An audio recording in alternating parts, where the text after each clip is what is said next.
So pleased to be joined by former Cuse great, now assistant coach at Wake Forest, Demetris Nichols, joining us on the program. D-Nick, it's been much too long. How are you? It's great to see you. It's definitely been too long. Steve and Paulie. Glad to be here. It's been well. I mean, getting ready for the NRT and, getting ready to watch some other college basketball in the NCAA tournament. But it's been a lot of transactions, a lot of movement right now. So it's something to get used to, I guess, right? Yeah, go ahead, Paulie. I was going to ask you about what are your thoughts on the transfer portal, and because you seem to me like a guy, if the transfer portal was around there back when you were playing, it would have been a high up on your list, right, early on. I think it would have been, but when you have a Hall of Fame coach in Jim Boeheim and my biggest worry when I was in school was, okay, I'm not playing. Is it me or is it the system? Is it the coaches or is it, whatever, the coach likes me, whatever or not? So I had a conversation with Coach Boeheim, like, hey, I'm thinking about transferring. And he basically gave it to me straight, like, okay, well, you can, but just go back and do some research and check and see the people who transferred from here, have they ever been successful on and off the basketball court? And I did my due diligence and, with the other coaches that were there. And, I had to make a decision. Am I going to, instead of pointing the finger, I want to point the thumb and say, okay, what do I need to do to get better? And I was in a position where Paul Harris came in after me. He was one of the top players in the country. And I said to myself, I said, I'm not going to let this freshman beat me out of my opportunity. And I think that's something that is lacking nowadays in college basketball. Guys, these college athletes are not willing to be patient their turn or earn their spot. Everyone wants to be, well, not everyone, but the majority of kids want to be giving something instead of earning it and waiting your turn. And I think that's something that has to come back because not everybody's going to play. There's only 5. It's 5 on 5. It's not 13 on 13. So I think that's the biggest challenge is with these student athletes is understanding that everyone is on a different level and you have to decide. You're going to have to make a decision whether you're going to play at a lower division and play all the minutes or go to a top 50 school and play 20 minutes or 25 minutes, maybe 30 minutes and win. So I think it's a decision that they have to make as people, as a family, and whoever's in your circle. I remember I was in school and you couldn't have an agent. Now these college kids have agents. So you have so many people in your corner, some people that, have your best interest and some people who don't have your best interest. And you have to be, the student athlete and be smart enough and understand that not everybody has your best interest. So that's why it's good to have, good people around you, good coaches around you, Demetris, we saw several programs opt out of the NIT, right? I'm sure you saw the list as well. It was lengthy. They said they wanted to get a head start on the portal, head start in the offseason, and get down to work. And you guys decided to accept a bid. You're a number 1 seed in this tournament. Can you talk about, I guess, what went into that decision? I'm sure you're disappointed that you missed out on the NCAA. What went into the decision to accept the NIT? And how do you manage this, playing while also, keeping an eye on the portal and not falling behind in that regard looking ahead to next year? Plain and simple, I think we wanted to play. We want to continue to play. I think we put ourselves in position to make the NCAA tournament. But, things happen. We had a couple of bad weeks that kind of cost us our ticket into the tournament. And we're using this NIT experience as a positive thing to get ready for next year. There's guys who still want to play. We still want to. And we're using this as an opportunity to go into the fall or go into the summertime with a positive attitude, saying, okay, let's continue to build on this because we still want to play. And we think it's a great opportunity for those guys to get evaluated and really get better. And also see what other guys have on the team that might have played, during the regular season. Maybe, we play a freshman or two just to see what they can bring to the table for next year. But ultimately we want to play. We still want to play the game that we love. Steve mentioned the recruiting and coaching at the same time for the portal. Like, don't you guys do that all year? I find that to be a weird excuse for people to say you can't coach and recruit at the same time. I mean, we're doing it right now. I'm pretty sure all the teams that didn't make the NCAA tournament, they are doing it right now, preparing for their games. Like, we have a game tomorrow, but like, I'm pretty sure there's teams out there who are coaching and getting ready for the transfer portal, because that's the business that has developed. That's the system. 3 years ago, it wasn't like this. Now we have to adjust and we have to try to stay ahead of the game. Not we, I'm just saying, like, all college, basketball coaches and programs, you have to have that edge, and everyone's trying to win and trying to get ahead. So it's something that we all have to get used to, because, I don't know if it's going to change.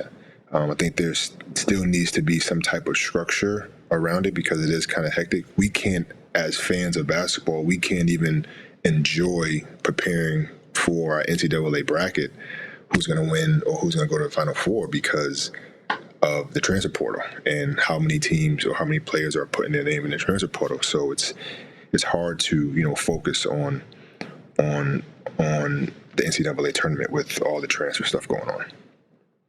Along those lines, Demetris, do you think they should change the date of when the portal opens? Paulie and I were talking about, like, this doesn't make a whole lot of sense. Why not just wait until after the NCAA tournament, after the entire season is complete for everyone, and then everybody starts at the same time? As coaches, would you like to see that, or is there a benefit to opening it up on March 20th, rather? I'm with you guys. I think it should start right after the national championship game. In the NCAA tournament, because it just kind of gives coaches time to figure their stuff out, but it also gives players who want to transfer that just played in NCAA tournament who want to transfer. But if I'm a player, if I'm on a top 10 team and we are going to the Sweet 16, I don't want to mess up my locker room or practice and bringing negativity to my team when I know that I want to transfer. So I think waiting until the NCAA tournament is finished and then opening up the transfer portal, I think it gives all the shareholders, whether it's players, coaches, staff, time to figure out, okay, what's the next move? But I think it puts a lot of people in jeopardy, because teams can't focus on what's next, and players don't want to really disappoint what they have going on if they want to transfer. Yeah, makes a lot of sense to move the date. Hopefully they will do that. What do you guys look for when you're going into the portal? And I'll bring it up at an example, like an Andrew Carr. He comes from Delaware, and he's had a huge impact on your team. How do you find those guys at the lower levels? Like a mid-major, and how do you know that his game? Not necessarily Andrew Carr in particular, but how do you know that player's game is going to translate to the ACC and to a Power 5 school? Well, Steve, you never know. It's like, honestly, it's like, shooting craps, like, you never really know what you're going to get, what the kid background is, unless you have like intel versus, with like AAU coaches, parents, agents now. So you don't really know what you're going to get. All you can do is kind of hope and believe that your structure, your staff, the player can adjust and adapt to what this next move, what this second chance is going to be like, or what this experience is going to be like, because not all transfer situations are about second chances. Some guys may want more money, whatever the case may be. Look at the big kid who transferred from Michigan to Kansas. Like, he was averaging a double-double. Nobody thought that he would just, get up and go to Kansas like that. So, I just think it's important to make sure that, you have right people around you to kind of, help you make these decisions. And I think the best people to talk about it is your coaches who have experienced things that you're probably going through as a student athlete. There was a lot of controversy and a lot of conversation, I guess, Demetris, about teams and certain conferences manipulating the net to make themselves look better as it pertained to the NCAA tournament.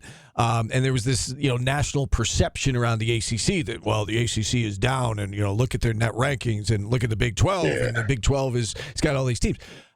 How do you guys have those conversations as coaches about Absolutely. Maybe what needs to be done differently, scheduling wise, or how to put yourselves in better position collectively? I'm not just saying just Wake Forest, but it seems like the ACC in particular might need to change the way it schedules. Can you share with us kind of your thoughts on that? Yeah. I think the ACC knows what they have to do going forward. I think the other conferences like the Big 10, like the Big 12, they were kind of ahead of the curve. They knew that if they play a certain schedule non-conference, if everyone plays a certain schedule non-conference, everyone in that conference is gonna, pretty much have good number.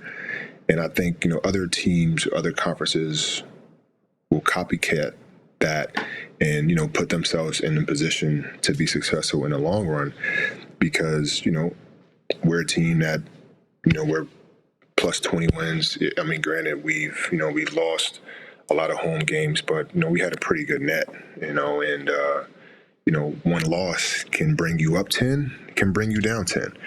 So I think going forward, I think this is all fairly new to us all, whether it's coaches, players, conference people, whoever is in control of the conference. But I think some conferences they're kind of already ahead of the game when it comes to the net and overall, seeding. But I mean, like the ACC is one of the best conferences in the country. This league you can lose at any moment, any night. If you look at Georgia Tech, and they are the only team that has beaten Duke. They beat us. They beat North Carolina. They beat Clemson at Clemson. So, and this team is on a lower part of the standing. So this league is very, very good, very competitive. And obviously, I wish that we would, have more people, in the NCAA tournament. Like if you look at NC State, they were at the bottom half of the league and they win the ACC, conference tournament. That's huge. And that just shows you how competitive this conference is. At every given moment, you have to fight for your life because, everyone is competitive. Everyone is competitive. So, but hopefully next year, things will get better. Yeah, no doubt. And you look at the track record of the ACC in the NCAA tournament, the track record's pretty darn good when you look at it over the last 5 years, last 10 years, last 20 years, go back however far you want. The ACC always seems to perform come March. Demetris, before we let you go, I do want to ask you just personally, what was this year like for you? You had been working with the professional guys, within the Raptors organization. You get this opportunity back in college with Wake Forest. What's this year been like for you?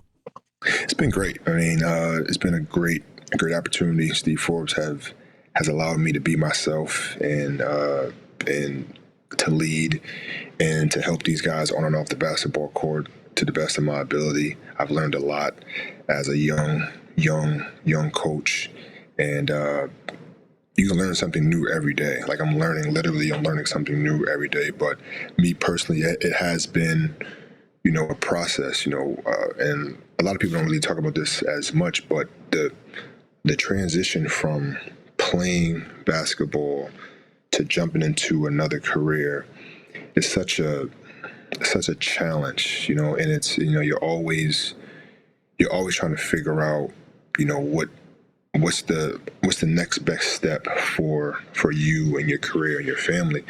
But thus far this has been a great situation, and I'm just continuing to learn and continuing to grow, and love talking to you guys. Well, I'm not just saying this, Demetris, but I've been in this business a long time. I know Paulie has as well. You are legitimately one of my favorite people that I've had the chance to meet and get to know. It's really great to catch up with you. Best of luck as you get things started tomorrow in the NIT against Appalachian State, and hopefully we can talk again soon. Sounds good. Sounds good. Thanks for having me. Paulie, good to see Still you. doesn't look. You two, it still doesn't look right with that Wake Forest logo on your chest. So.